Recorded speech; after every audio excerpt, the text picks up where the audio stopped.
El viento del desierto llevaba consigo el aroma de madera recién cortada y el eco de un martillo que golpeaba con precisión matemática. En ese momento, Juan Carlos no sabía que cada golpe que daba sobre el yunque forjaba no solo una pieza de mobiliario, sino también su destino.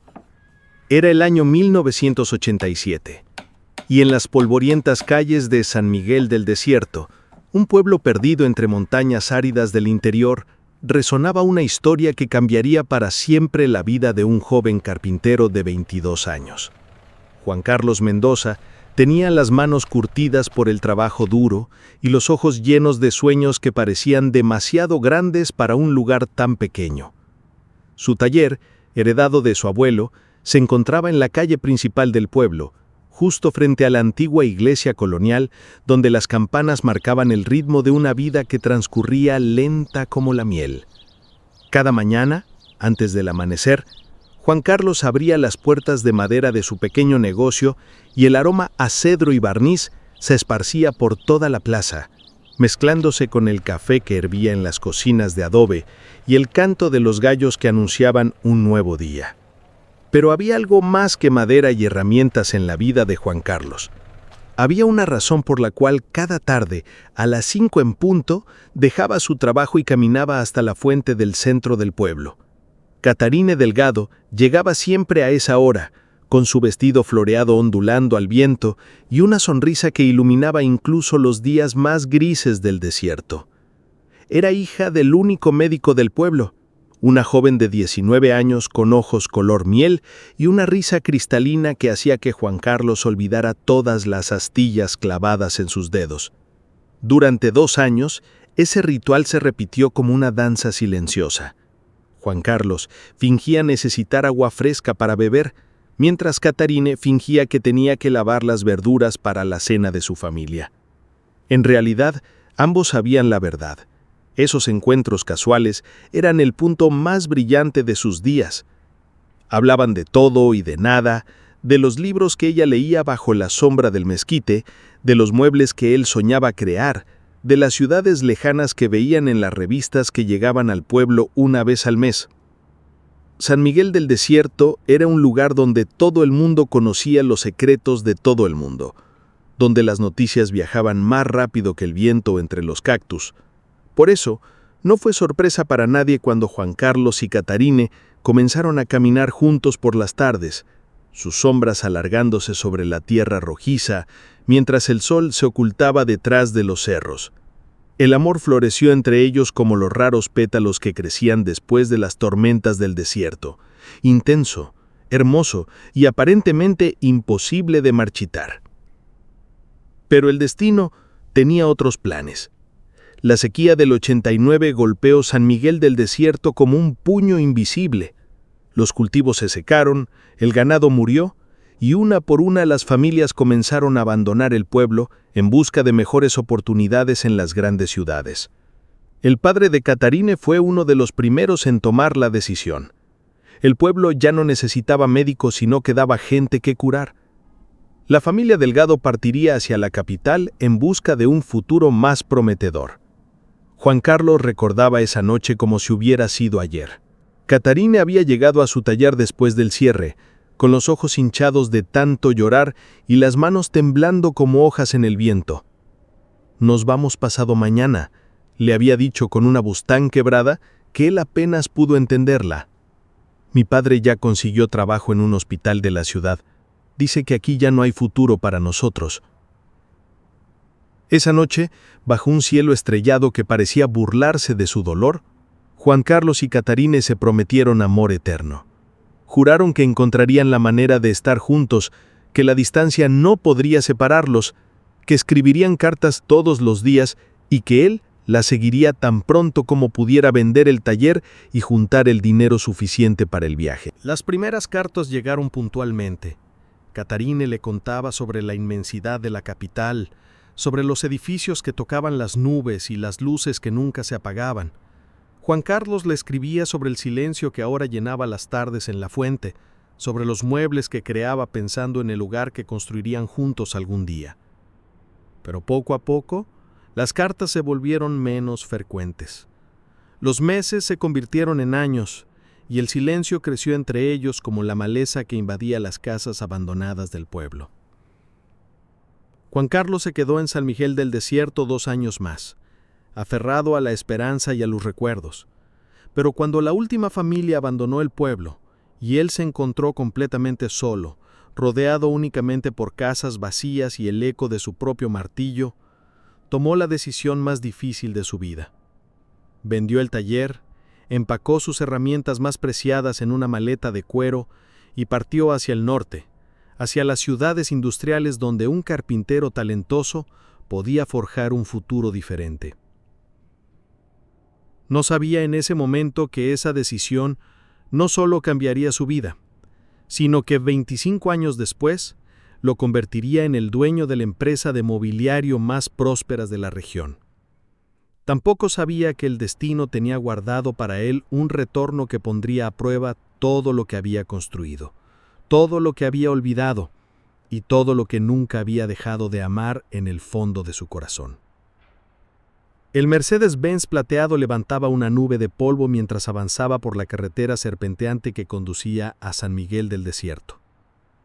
Juan Carlos Mendoza, ahora de 47 años, ajustó el espejo retrovisor y observó su reflejo por un instante. Las canas plateadas que decoraban sus sienes y las líneas de expresión alrededor de sus ojos contaban la historia de 25 años de trabajo arduo, de noches sin dormir construyendo un imperio desde cero, y de una vida que había llenado de éxito pero que siempre había sentido incompleta. Sus manos, aunque ahora más suaves debido a los años de dirigir una empresa en lugar de trabajar directamente con la madera, conservaban las cicatrices de su juventud.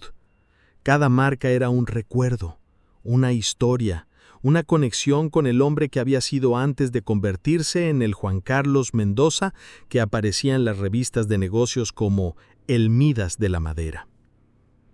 La llamada había llegado 3 días atrás. Su primo, Miguel, uno de los pocos que había mantenido contacto con él a lo largo de los años, le había dado la noticia con una voz cargada de nostalgia y urgencia. «Juan Carlos, hermano, tienes que venir.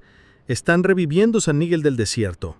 Un grupo de inversionistas quiere convertirlo en un destino turístico, aprovechando toda la arquitectura colonial que quedó intacta. Necesitan a alguien que entienda de restauración de muebles antiguos, alguien que conozca la historia del lugar. Pensé inmediatamente en ti». Pero Miguel no le había contado toda la verdad por teléfono. Lo que no le había dicho era que Catarín había regresado también. Que después de 25 años en la capital, después de haberse casado y divorciado, después de criar a sus 2 hijos como madre soltera, había vuelto a San Miguel del Desierto 6 meses atrás para encabezar el proyecto de revitalización como arquitecta y coordinadora histórica. El pueblo apareció ante sus ojos como un espejismo que cobraba vida. Las casas de adobe seguían ahí, muchas de ellas restauradas con un cuidado exquisito que respetaba su arquitectura original, pero añadía toques modernos que las hacían habitables para una nueva generación de residentes. La plaza central había sido completamente renovada. La fuente colonial brillaba con azulejos nuevos, pero mantenía su diseño original, y alrededor de ella habían construido pequeños cafés y tiendas de artesanías que le daban vida al espacio sin robarle su autenticidad. Juan Carlos detuvo su automóvil frente a lo que había sido su antiguo taller. El edificio estaba ahí, intacto, con un letrero nuevo que decía Museo del Carpintero Colonial. Sus piernas temblaron ligeramente mientras bajaba del auto. 25 años de vida exitosa no habían logrado borrar la emoción que sintió al ver las puertas de madera que él mismo había tallado cuando tenía 16 años. «No puedo creer que hayas regresado». La voz llegó desde atrás, suave como una brisa del desierto, pero cargada de una emoción que hizo que su corazón se detuviera por completo. Juan Carlos se giró lentamente, casi temiendo que fuera producto de su imaginación, una alucinación causada por el calor y los recuerdos. Pero ahí estaba Catarín. Los años habían sido amables con ella. Su cabello, ahora con hebras plateadas que brillaban bajo el sol del desierto, estaba recogido en un elegante moño. Sus ojos color miel conservaban la misma calidez que había recordado durante todas esas noches de insomnio en su oficina de la ciudad. Vestía un traje ejecutivo de lino beige que hablaba de profesionalismo y éxito, pero cuando sonrió, Juan Carlos vio a la joven de 19 años que solía esperarlo junto a la fuente. Catarín. Murmuró su nombre como una oración, como si pronunciarlo pudiera romper el hechizo y hacerla desaparecer. Miguel me dijo que venías, pero no sabía si era verdad. No podía imaginar que Juan Carlos Mendoza, el famoso empresario, regresaría a este pueblo olvidado. La formalidad en su voz lo hirió más que cualquier reproche. Durante 25 años había ensayado mentalmente este momento. Había imaginado 1000 escenarios diferentes, pero nunca había preparado para la cortesía educada de dos extraños que habían compartido los sueños más profundos de su juventud. «Nunca fue un pueblo olvidado para mí», respondió Juan Carlos, dando un paso hacia ella. «Cada mueble que he diseñado, cada empresa que he construido, ha llevado un pedazo de San Miguel del Desierto en su interior». Los ojos de Catarín se humedecieron por un instante, pero rápidamente recuperó su compostura profesional. «Tenemos mucho trabajo que hacer. El proyecto de revitalización es ambicioso y necesitamos que todo esté listo para la inauguración turística en 6 meses. Tu expertise en muebles de época será invaluable». Durante las siguientes semanas, Juan Carlos se sumergió en el proyecto con una pasión que no había sentido en años. Trabajar con las manos nuevamente, restaurar piezas antiguas que contaban historias de generaciones pasadas, sentir el aroma familiar de la madera y el barniz, lo transportaron a una época en la que la vida era más simple, pero infinitamente más significativa. Estableció su base de operaciones en una casa colonial restaurada que le habían asignado, a pocas cuadras de donde Catarín había instalado su oficina de coordinación del proyecto. Los encuentros laborales eran frecuentes, pero mantenían siempre un aire de profesionalismo que ambos respetaban escrupulosamente.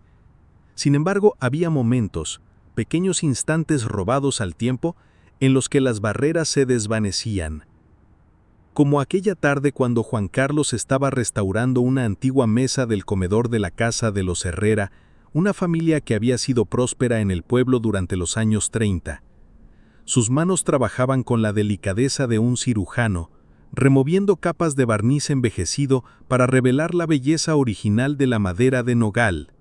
Estaba tan concentrado en su trabajo que no se dio cuenta de que Catarín había entrado al taller improvisado hasta que escuchó su respiración contenida. «Siempre me fascinó verte trabajar», dijo ella suavemente, acercándose a la mesa. «Tenías esa concentración tan intensa que parecía que el resto del mundo desaparecía». Juan Carlos levantó la vista, sus manos aún sosteniendo la lija fina. El mundo sí desaparecía. Cuando trabajaba la madera, solo existíamos ella y yo. Era paz. ¿Y ahora? ¿Aún sientes esa paz? «Solo cuando estoy aquí», admitió él, sin apartar los ojos de los suyos. «Solo cuando estoy en casa». Catarín se acercó más, lo suficiente para que Juan Carlos pudiera percibir su perfume, diferente al que usaba en su juventud, pero igualmente intoxicante. «Hablando de casa, hay algo que necesitas saber, algo que Miguel no te dijo cuando te llamó». El corazón de Juan Carlos se aceleró. «¿Qué cosa?» «Tu antiguo taller, el que ahora es museo, nunca se vendió realmente. Mi padre lo compró cuando te fuiste, con la intención de conservarlo para ti. Dijo que sabía que algún día regresarías». Juan Carlos sintió que las piernas le fallaban. Se apoyó en la mesa que estaba restaurando, sus nudillos blancos por la fuerza con que se aferró a la madera. «¿Tu padre?» «Pero él fue quien más se opuso a nuestra relación». «Mi padre siempre te respetó, Juan Carlos. Lo que él no respetaba era la pobreza, la falta de oportunidades que este pueblo representaba para su única hija, pero nunca dudó de tu carácter o de tu talento». Las revelaciones de Catarín abrieron una compuerta de emociones que Juan Carlos había mantenido cerradas durante décadas. Esa noche caminó solo por las calles del pueblo renovado. Sus pasos lo llevaron inevitablemente hacia la fuente donde habían comenzado a enamorarse tantos años atrás. La luna llena iluminaba el agua que brotaba cristalina, creando un espectáculo de luz y sombras que le recordó todas las noches que había pasado ahí con Catarín, planeando un futuro que nunca llegó. También yo vengo aquí cuando necesito pensar. Juan Carlos no se sorprendió al escuchar su voz. Era como si el destino hubiera conspirado para recrear esta escena, para darles una segunda oportunidad de terminar las conversaciones que habían quedado inconclusas. ¿En qué piensas cuando vienes aquí?, preguntó Juan Carlos sin voltear a verla. En las cartas que nunca envié, en las palabras que nunca te dije, en la vida que nunca vivimos. Juan Carlos se giró entonces, su rostro iluminado por la luna. ¿Qué pasó, Catarín? ¿Por qué dejaste de escribir? Ella suspiró profundamente, como si hubiera estado esperando esa pregunta durante 25 años. Porque me enamoré de alguien más. Las palabras cayeron entre ellos como piedras en agua quieta, creando ondas que se expandían en círculos concéntricos de dolor y comprensión. No, continuó rápidamente viendo la expresión de Juan Carlos, no me enamoré de otra persona, me enamoré de la idea de la persona en la que tú te convertirías. Cada carta que me enviabas hablaba de tus planes, de tu crecimiento, de tu éxito, y yo seguía siendo la misma niña de pueblo que no encajaba en la gran ciudad. Catarín, déjame terminar, por favor. Durante 2 años te escribí sobre mi nueva vida, exagerando mi felicidad, inventando amigos que no tenía, describiendo una adaptación que nunca ocurrió. La verdad es que me sentía perdida e insignificante. Y cuando tus cartas empezaron a hablar de negocios, de clientes importantes, de la empresa que estabas construyendo, supe que ya no pertenecíamos al mismo mundo. Juan Carlos se acercó a ella, sus ojos brillando con lágrimas no derramadas. ¿Sabes cuál era la verdad de mis cartas? Que cada éxito se sentía vacío sin ti, que cada logro era solo una forma de llenar el vacío que dejaste. Construí un imperio, Catarín, pero nunca construí una vida. En ese momento, como si el universo hubiera estado esperando esta confesión, comenzó a caer una lluvia ligera. Esa lluvia del desierto que es tan rara como preciosa. Sin pensarlo, ambos se refugiaron bajo el pequeño techo del kiosco que rodeaba la fuente, sus cuerpos involuntariamente cerca, el aroma de la tierra húmeda llenando el aire con una promesa de renovación. «Hay algo más que necesitas saber», dijo Catarín, su voz apenas un susurro. «Mi matrimonio duró 8 años. Tuve 2 hijos hermosos, pero nunca pude amar completamente a mi esposo. Él lo sabía. Decía que siempre había un fantasma en nuestro matrimonio, alguien que vivía en mis recuerdos y que nunca le permitía tener mi corazón completo». Juan Carlos alzó su mano instintivamente, rozando suavemente la mejilla de Catarín. «¿Y ahora? ¿Ese fantasma sigue ahí?» «No es un fantasma cuando la persona está parada frente a ti», respondió ella, apoyándose en su caricia. Pero antes de que el momento pudiera profundizarse, se escucharon pasos acercándose. Miguel apareció corriendo bajo la lluvia, con una expresión de urgencia en su rostro. «Juan Carlos, Catarín, los estaba buscando. Tenemos un problema. Los inversionistas llegaron esta mañana de forma inesperada para inspeccionar el progreso del proyecto. Están en el hotel y quieren una reunión de emergencia a primera hora mañana». La magia del momento se rompió como cristal al caer. Catarín se alejó de Juan Carlos, volviendo inmediatamente a su papel de coordinadora profesional del proyecto. «¿Qué tipo de problema?», preguntó con voz firme. «Han escuchado rumores de que hay irregularidades en algunos de los contratos de restauración. Alguien les dijo que el proyecto se está retrasando y que los costos se están inflando. Vienen con auditores y quieren respuestas». Juan Carlos sintió un nudo en el estómago. Durante las últimas semanas había estado tan absorto en su reencuentro con Catarín y con su pasado, que había delegado muchas de las decisiones técnicas en subcontratistas locales. Si había irregularidades, él sería parcialmente responsable. «¿Tienes idea de quién pudo haber hablado con los inversionistas?», preguntó Juan Carlos. Miguel intercambió una mirada incómoda con Catarín antes de responder. «Tengo mis sospechas. Roberto Salinas, el contratista principal que no conseguimos para el proyecto, ha estado muy activo últimamente.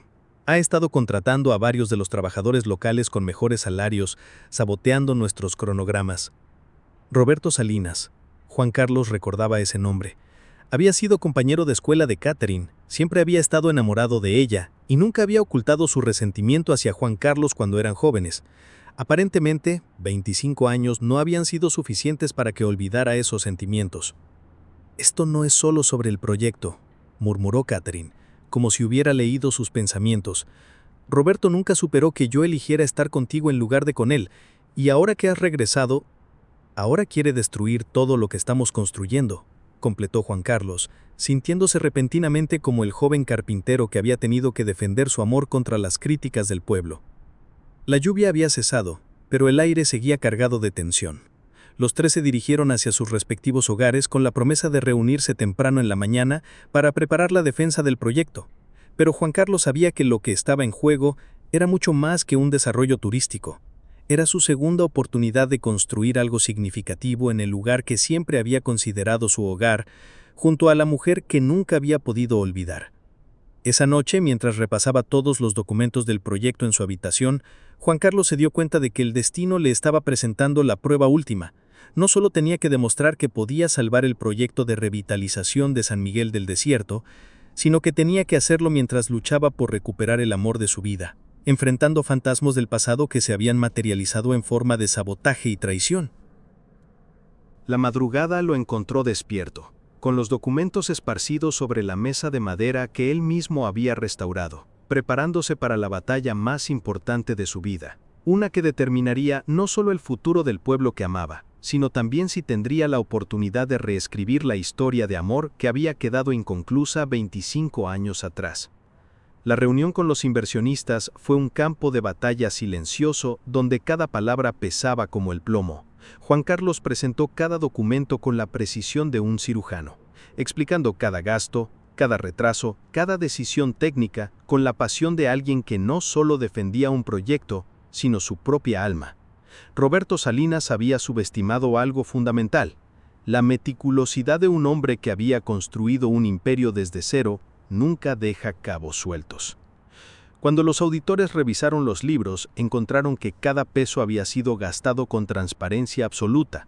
Los retrasos no se debían a negligencia, sino a la decisión de mantener los más altos estándares de calidad en la restauración. Al final de 5 horas tensas, el inversionista principal, un hombre canoso de la capital, se puso de pie y extendió su mano hacia Juan Carlos. «Señor Mendoza, no solo mantendremos el proyecto, sino que queremos aumentar la inversión. Necesitamos más hombres como usted». Pero la verdadera victoria llegó esa tarde, cuando Juan Carlos encontró a Catherine sentada en los escalones de la iglesia colonial con una sonrisa que no había visto en 25 años.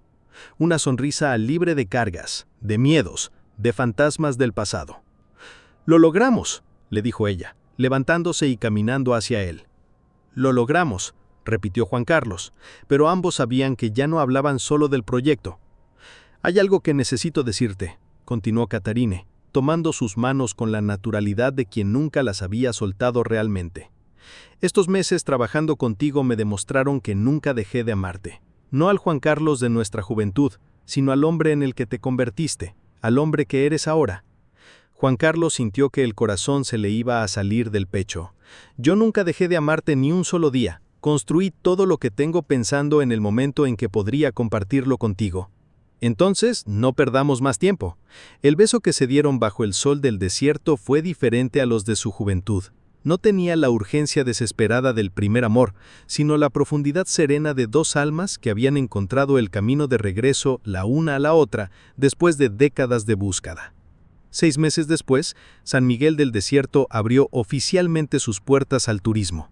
El pequeño pueblo que había estado a punto de desaparecer se había convertido en un destino único, donde la historia colonial se preservaba con autenticidad mientras ofrecía todas las comodidades modernas. El antiguo taller de Juan Carlos, ahora museo, era una de las atracciones más visitadas, especialmente porque el propio maestro carpintero daba demostraciones en vivo 2 veces por semana. Juan Carlos había vendido su empresa en la capital no por necesidad económica, sino por una comprensión profunda de lo que realmente importaba en la vida. Junto a Catherine, habían abierto una escuela de oficios tradicionales donde enseñaban carpintería, arquitectura colonial y arte del desierto a una nueva generación que quería conectar con sus raíces. Una tarde, mientras observaban la puesta del sol desde su nueva casa, construida exactamente donde había estado la antigua casa de los padres de Catharine, ella apoyó la cabeza en su hombro. ¿Te arrepientes de algo?, le preguntó. Solo de una cosa, respondió Juan Carlos, abrazándola más fuerte. De haber tardado 25 años en darme cuenta de que el éxito sin amor es solo una ilusión bonita. ¿Y ahora?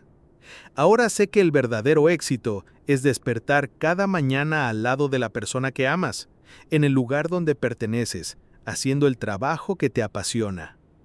El viento del desierto llevaba nuevamente el aroma de madera recién trabajada, pero ahora se mezclaba con la risa de los niños que visitaban el museo, con el murmullo de los turistas que descubrían la magia de San Miguel del Desierto, y con la certeza de que algunas historias de amor están destinadas a encontrar su final feliz, sin importar cuánto tiempo tome el camino de regreso a casa. Si te gustó esta historia de amor, reencuentro y segundas oportunidades, no olvides darle me gusta al video y déjame en los comentarios si te emocionaste con el final de Juan Carlos y Catharine. ¿Crees en las segundas oportunidades del amor? Cuéntame tu opinión.